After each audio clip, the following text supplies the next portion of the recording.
Bienvenidos al Mundo en Contexto Radio, con el periodista Carlos Arellano. Saludos, muy buenas tardes. 2:04 está en sintonía de la señal del Circuito Nacional Radio Venezuela News Radio, la 104.9 FM en Caracas. También estamos en Táchira, en el sur del lago, en Aragua, en Anzoátegui, en Monagas, Trujillo, Portuguesa, Barinas, Apure, Nueva Esparta y en Carabobo. Les saluda este servidor Carlos Arellano Solórzano en nuestra habitual pauta de todos los miércoles de 2 a 3 de la tarde para la revisión de temas de interés y de la actualidad internacional, los cuales revisamos en profundidad con nuestros invitados y analistas especiales, con los cuales vamos a ampliar las perspectivas, el análisis de dos temas que tenemos programado para la jornada de hoy. El primero, relativo a los disturbios en una localidad al sureste de España, en Torre Pacheco, en Murcia, desde donde hace una semana se vienen registrando una serie de disturbios, los cuales ponen de relieve un fenómeno preocupante que es el auge de la xenofobia, el racismo, la intolerancia hacia los grupos migrantes. Se acusa así una instrumentalización política de este fenómeno. Partidos de la derecha, de la izquierda, así denominadas en España, cada una ubicada en un sector, una perspectiva distinta de este fenómeno, se acusan entre sí, algunos de aupar a la violencia y otros de aupar las condiciones que molestan a un sector en España y que los llevan a actuar de esta manera, de forma violenta, en contra de grupos migrantes. Todo esto habría empezado por una agresión por parte de 3 personas migrantes de la zona del norte de África a un señor de 68 años de edad, esto sin razón aparente, y luego ha motivado una serie de manifestaciones que ponen de relieve algunas preocupaciones en la sociedad española en torno a la seguridad y el auge o este fenómeno de la migración. Mientras, les recordamos que estamos también en las plataformas digitales, estamos en YouTube, estamos en TikTok y en Instagram. Nuestras compañeras de las redes sociales también publicando contenidos relativos a la programación del circuito de Venezuela News Radio.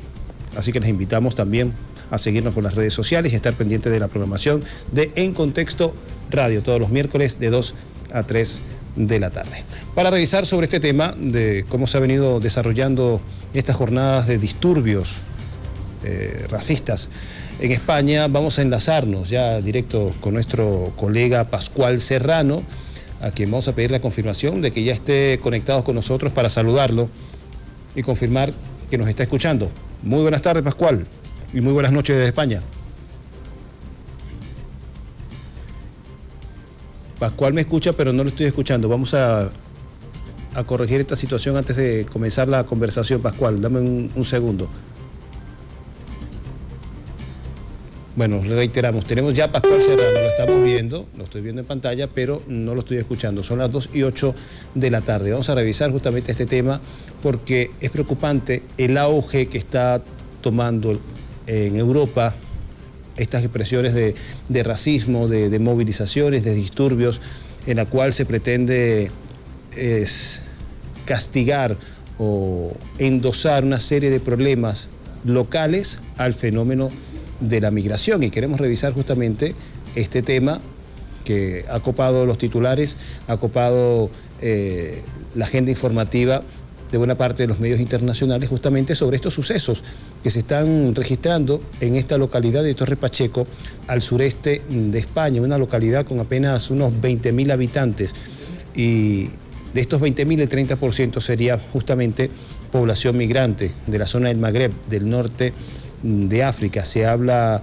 de origen marroquí, argelino, tunecino, los cuales están siendo objeto desde hace una semana de una serie de acciones violentas. Hay grupos ultras, no justamente de la localidad de Torre Pacheco, que están convocando manifestaciones, están convocando una serie de reuniones para enfrentarse con estos grupos de migrantes en Torre Pacheco. Muy buenas tardes, Pascual, 2:09 de la tarde. Buenas noches también en España porque son pasadas las 8. Vamos a confirmar que nos escuchas y que nos ves. Te veo, pero no te escucho. ¿Me oyes? Ahora sí te escucho, ya se ha corregido. Ahora vamos a ver. Sí, parece que es un problema.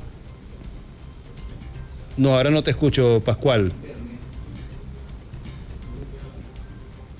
Te estoy viendo, pero no te escucho. Para la audiencia que nos está escuchando, que nos está siguiendo por la radio. A ver, ahora. Ahora sí te escucho, sí, te escucho perfecto. Porque he quitado el otro micrófono.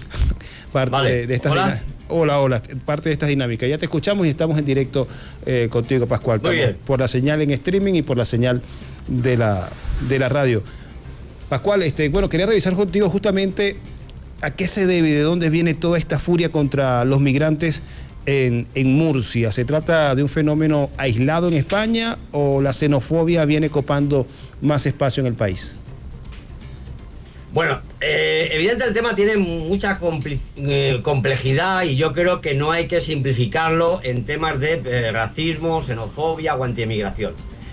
¿Por qué digo que es más complejo? Porque, bueno, para empezar, el racismo no es del todo, porque los africanos o los árabes multimillonarios que llegan a Marbella no despiertan ningún racismo y tienen el mismo color de piel. Y antiemigración tampoco, porque el emigrante latinoamericano no va con él ninguna de estas violencias, ¿no? Luego entonces ya no se puede simplificar en términos de racismo o antiemigración, ¿de acuerdo? Lo que no impide que efectivamente la ultraderecha lo esté explotando, ¿no? Con esa intención xenófoba y racista, y que esté arengando la violencia y que esté utilizando las redes sociales para eso y que algunos medios de comunicación se utilicen. Lo que pasa es que yo creo que el tema es complicado y que creo que no debemos de simplificarlo. Interesante también justamente esa apreciación, esa acotación que nos hace de no simplificarlo y lo complejo de esta situación. No sé si has llegado a ver ese material que también me llamó muchísimo la atención, de que hay sectores a lo interno de España que justamente han sido objeto de también de acciones intolerantes, como los gitanos, que se han expresado también en contra de estos grupos migrantes en Torre Pacheco. Entonces, ¿qué otros componentes se estarían entonces combinando en este fenómeno que está llamando muchísimo la atención? ¿Por qué se está dirigiendo solamente contra migrantes pobres norafricanos y no es un fenómeno general? Bueno, para empezar, yo creo que lo que no se debe de negar, y eso lo está haciendo algunos sectores de la izquierda oficial, es que hay un conflicto de convivencia. Eso es una realidad. Es decir, no podemos hacer llamamientos a la multiculturalidad, a la tolerancia y decir que todo lo demás es fascismo y ultraderecha. O sea, hay un problema de convivencia y tenemos que ver por qué es. Evidentemente no es porque los emigrantes magrebíes sean malos per se, ¿no? Es porque evidentemente están en una situación en la de que hay toda una generación, una segunda generación de jóvenes de origen magrebí que no tienen trabajo, que no los hemos integrado, que no tienen recursos sociales para desarrollarse, que no tienen un modo de integrarse y que no los hemos incorporado en esta sociedad. Eso es una realidad. Y en Navidad, en que eso es una realidad, pues evidentemente es un caldo de cultivo pues para violencia, para conflicto social. ¿Qué ocurre? Que claro, eso se concentra en unos barrios donde sí que es verdad que hay un impacto cultural importante. Esos barrios que además son humildes y pobres. De ahí que el conflicto es con los gitanos. Claro, el conflicto nunca es con los ricos, porque los ricos, es decir, porque el movimiento que reivindica muchas veces la izquierda es que los de los países pobres puedan ir a los países ricos, pero lo que nunca sucede es que la gente vaya de los barrios pobres a los barrios ricos. Ese movimiento sí que nunca se da, ¿no?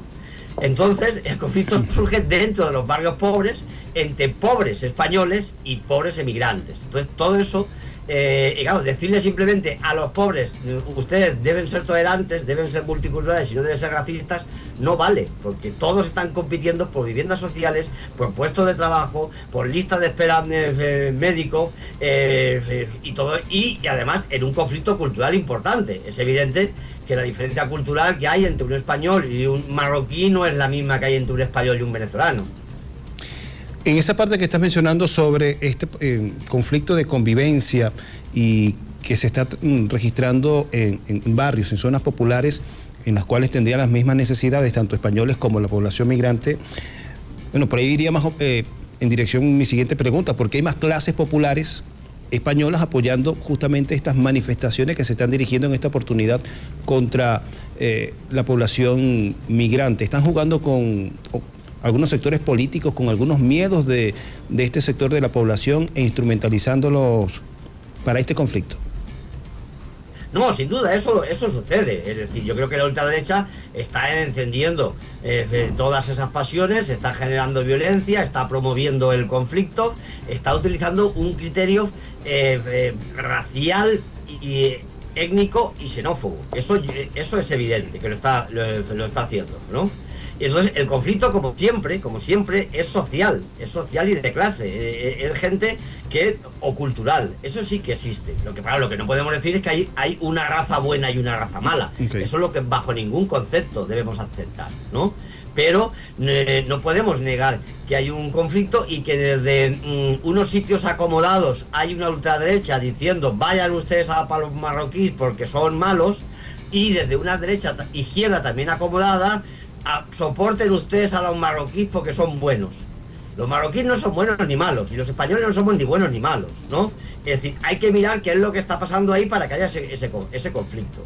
Es decir, que es una visión muy reduccionista, muy facilista, por decirlo así, o convenientemente registrar este fenómeno solo como una expresión de disturbios antimigrantes y no verlo más allá, que se trata de un fenómeno complejo en donde se cruzan razones de índole social, de seguridad incluso, y también la forma en que España no ha podido incorporar a estas segundas y terceras generaciones de migrantes. Claro, y todo eso, si la izquierda lo niega, entonces le dejará, el discurso quedará en manos de la ultraderecha, porque hay unos sectores populares que sí que están viendo el conflicto, que sí que están viendo la violencia, que sí están viendo la delincuencia, que sí están viendo el impacto cultural entre unos jóvenes, digamos, desahuciados laboralmente, socialmente y culturalmente y de otra cultura, inmersos en unos barrios de españoles. Eso crea un impacto y crea un conflicto, ¿no? Es decir, si la izquierda no lo reconoce y no lo intenta solventar, entonces el discurso se lo va a quedar la ultraderecha, diciendo que los magrebíes son malos, violan a las mujeres, roban, asesinan por ser magrebíes, ¿no? Y entonces cada día habrá más gente pasándose a la ultraderecha de los que sí que están viendo el problema, ¿no? Es decir, por lo que me estás planteando, entonces hay una situación que diferencia a la izquierda y a la derecha de cómo están gestionando este conflicto, y por lo que está sugiriendo, la izquierda no está justamente haciéndolo de la mejor manera. Bueno, estoy hablando de una izquierda institucional, de una izquierda formal, de una izquierda tan institucional que además es la que gobierna, claro. Entonces, claro, la que gobierna no va a decir tenemos que crear, vamos, no dice tenemos que crear más vivienda o hemos hecho algo mal. Es decir, es más sencillo decir que la ultraderecha está llevando la violencia, que la gente pone la tele, ve un discurso xenófobo, coge una barra de hierro y sale a golpear al primer marroquí con el que se cruza. Vamos a ver, eso existe, pero estaremos de acuerdo que no es tan sencillo. O sea, un programa de televisión no logra que cientos de personas salgan a pegarse palos con otra gente de otra raza. Todo eso tiene un proceso, ¿no? Y todo eso evidentemente puede tener no una justificación, pero yo creo que hay que mirar todos esos elementos, todas esas aristas. De ahí esa paradoja que tú mismo has señalado, de que el gitano, que era el pobre o el marginal de aquí, resulta que es el que está más enfadado con el magrebí. Claro, porque evidentemente, porque ellos son los que compiten en el mismo extracto social, con los mismos servicios sociales y en la misma miseria, ¿no? En cambio, los acomodados de Vox y los acomodados de la izquierda, ¿no? Todos esos tienen una visión alejada de la realidad. Unos para generar más violencia y conflicto y otros para no ver el problema. Bien, son las 2:19 de la tarde. Estamos conversando con Pascual Serrano, periodista español, con quien estamos revisando justamente las perspectivas, el análisis de lo que ha sido este fenómeno de disturbios durante una semana que se ha expresado en Torre Pacheco, en Murcia, pero que también ha generado un debate nacional por la forma en que tanto la derecha, la ultraderecha y los sectores que se asumen o se perciben como izquierda institucionalizada en España gestionan este conflicto que hasta ahora estarían reduciendo de forma muy conveniente a solamente una expresión de intolerancia racista, pero nos está explicando que como una cebolla esto tiene muchas capas, y lo cual expresa que se trata de una situación mucho más compleja de la que se nos expresa o se nos comparte en los medios de comunicación.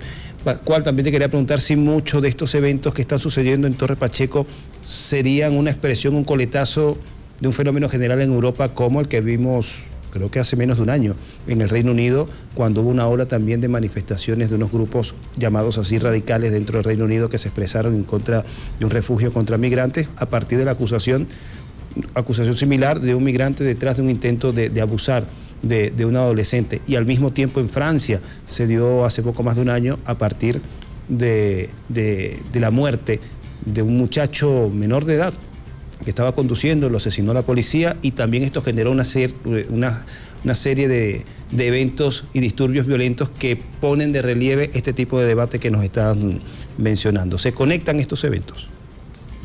Bueno, estas explosiones de violencia contra inmigrantes en realidad se detonan, surgen cuando ya existe un grupo de inmigrantes que viven en una situación de marginalidad y de impacto cultural, ¿no? Eso ya existía, ¿no? Creo que el detonante puede ser, en este caso, la agresión a un anciano, otras veces la agresión a una violación a una chica, algunas veces ellos mismos, no sé si recuerdas que hace varios años y en varias ocasiones en los suburbios de París ha sucedido, ¿no? Es decir, ha habido explosiones de subsaharianos, sin ni siquiera, no de los locales contra los emigrantes, sino los propios emigrantes, indignados por una actuación policial, se han rebelado y se han montado unos disturbios que además han sido absolutamente despolitizados, porque es un lumpen que no tiene proyecto político, es decir, y se han dedicado a quemar la guardería de su hermano menor o la panadería de su vecino. Es decir, el problema es que todo esto está tristemente desideologizado, quiero decir desideologizado en el buen sentido, ¿no? Es decir, no existe una causa social por la que la gente se mueva, ¿no? Es decir, los originales no se mueven para pedir más médicos, para que tengan médico los emigrantes y ellos, sino que se enfadan con los emigrantes. Los emigrantes no reivindican nada, sino que se indignan contra un abuso policial, pero no piden más derechos, ¿no? No sé si me estoy explicando. No, sí, por supuesto. Es una sociedad, es un ambiente marginal, degradado, en el que no hay proyecto político detrás, porque las propias organizaciones políticas no lo trabajan y funcionan a unos niveles acomodados, culturalmente superiores, académicos, de centros de ciudad mejor situados, y no están ni en las periferias, ni en los suburbios, ni en estos grupos marginales. Ese es un problema, yo creo, también de la política europea. Es decir, mientras estas expresiones de reacción de estos grupos excluidos se limite a la reacción violenta sin una propuesta, una alternativa, entonces las élites que gobiernan seguirán cómodas y confiadas en el poder, ¿no? Claro, y el debate político se moverá en demagogia fácil y en discurso fácil, sin una base concreta que resuelva nada, ¿no? Que es lo que en este momento está pasando. Los unos le están diciendo péguele a los magrebís y el otro dice abrace a los magrebís, ¿no? O sea, ni hay que pegarles ni hay que abrazarles, hay que ver por qué hay un problema de convivencia. En otra inquietud, y cerramos esta conversación, Pascual, agradecido de verdad por tu participación en el programa, pero no quería cerrar sin esta pregunta. Por lo general, cuando suceden este tipo de situaciones en España, se denuncia de que vienen a tapar, a cubrir otro tipo de escándalos por los cuales se cuelan otras maniobras políticas o se tratan de ocultar algunos escándalos. En este caso, estos disturbios, esta sobreexposición que han tenido, no se trata de un asunto menos grave, pero tiene una importante exposición, ¿estaría en paralelo mientras se produce otro tipo de proceso en España que cuestionaría el sistema, que cuestionaría a algún dirigente? Es un caso muy conveniente para tapar otra cosa. Bueno, evidentemente sí que es conveniente para tapar otra cosa, pero no se impone en la agenda de un modo provocado. Evidentemente, estas cosas surgen de un modo incontrolable por todos los actores políticos, ¿no? Otra cosa es que efectivamente se utilice, lo estamos diciendo, ¿no? Los unos para decir que viene la ultraderecha y los otros para decir que expulsen a los emigrantes, ¿no? Pero bueno, es verdad que a diferencia de otras cuestiones, que los periodistas sabemos que muchas veces se incorporan en la agenda para desplazar un elemento que algún actor le considera negativo y que quiere taparlo con otro tema de actualidad, en este caso eso no es controlable. Es decir, esto ha saltado cuando ha saltado. Ha saltado cuando ese anciano sufre una agresión y cuando se dispara una población, una jauría contra los emigrantes, ¿no? Bien, añado otra pregunta. Dije que era la última, pero añado otra. Esta expresión también de disgusto de la gente hacia la prensa, ¿de dónde vendrías? Porque entiendo que hubo un caso muy sonado porque una periodista dijo, bueno, estos son radicales, y las personas que estaban alrededor reaccionaron diciéndole, bueno, prensa corrupta, prensa manipuladora. ¿De dónde vienen también estas furias acumuladas? Bueno, yo creo que nuestra sociedad en la prensa tiene un poder desproporcionado y despótico. Toda la prensa, ¿no? Es decir, la ciudadanía tiene una sensación de impotencia frente al poder de la prensa.